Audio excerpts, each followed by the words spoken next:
Hello people, this is Shaggy and today I bring you the 10 Spider-Man Homecoming Easter eggs that you might have missed. With Spider-Man's moves into the Marvel Cinematic Universe, the character's first solo outing was bound to include plenty of fun nods with the other famous superheroes. From Robert Downey Jr.'s appearance as Tony Stark to Peter's school showing PSA featuring Captain America and references to Thor, S.H.I.E.L.D. and many more. Here are 10 Easter eggs from the movie that you might have missed. Spider-Man's theme song. The film starts right off the bat with the notes to the Spider-Man long history rather than include the usual music that plays over the Marvel logo opening that includes in every film. The music in Spider-Man's Homecoming is actually the theme song from 1967 Spider-Man cartoon. Peter's classmate. Peter's school life is as much bigger part of the film than it was in the previous ones, and as such he spends more time with his classmates. Among them are a lot of familiar names from Spidey's history. Ned Leeds. In the film, Ned is Peter's best friend and the man in the chair. In the comics, however, Leeds actually become the Hobgoblin. Liz Allen. Peter's love interest in the film actually debuted the same time Spider-Man himself did in Amazing Fantasies number 15. She was a love interest of both Peter and Flash Thompson. No matter the universe, Flash is always Peter Parker's high school bully.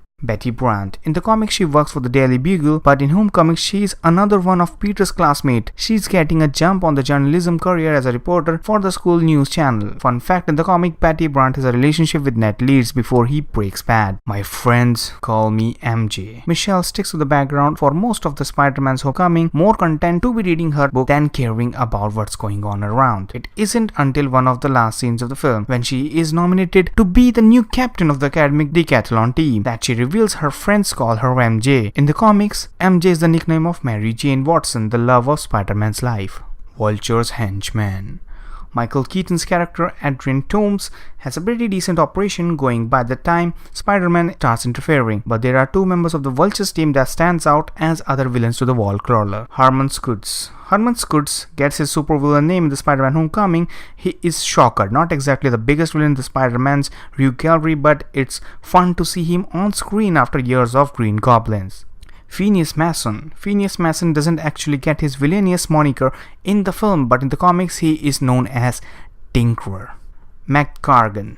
The man who the Vulture meets on the ferry for the Wapeldean and later runs into in prison is McGargan. If you couldn't piece it together by the large neck tattoo that he sports into the film, McGargan eventually becomes the Scorpion. I got a nephew who lives around here. Donald Glover has a small role in Spider-Man Homecoming, but an exciting one for the Spidey's fan. Glover plays Aaron Davis, a low-level criminal who eventually becomes a villain called the Prowler. While being interrogated by Spider-Man, Davis mentions he has a nephew who lives in the area. Aaron Davis is the uncle of Miles Morales, aka the Ultimate Spider-Man. In the comic, Miles took the place of the Ultimate Universe Peter Parker after he was killed by the Green Goblin. He now resides in the main 616 universe alongside Peter Parker's we know. Karen, the AI inside Spider-Man's suit, was a last-minute addition and is voiced by none other than Jennifer Connelly.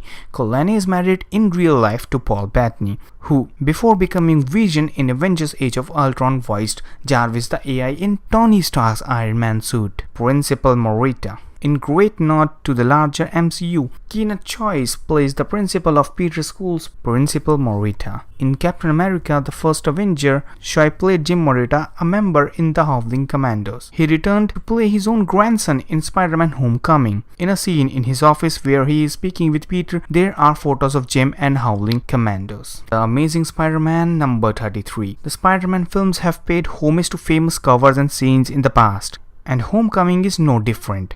Near the end of the film, after the Vulture drops a roof on Spidey's, Peter struggles to push the rubble off himself as water rains down on him. This is a tribute to a famous Steve sequence from the Amazing Spider-Man number 33, The Iron Spider. After the final battle and the dust settles, Peter is driven to the new Avengers complex in upstate New York, where Iron Man offers him an Avenger membership as well as a shiny new suit. While not exactly the same, it does bear a resemblance to the Iron Spider suit Stark builds for Peter during the Civil War comic book storyline. So guys, if you like this video, please do like, share, comment below and subscribe. Till then, see you next time. Bye.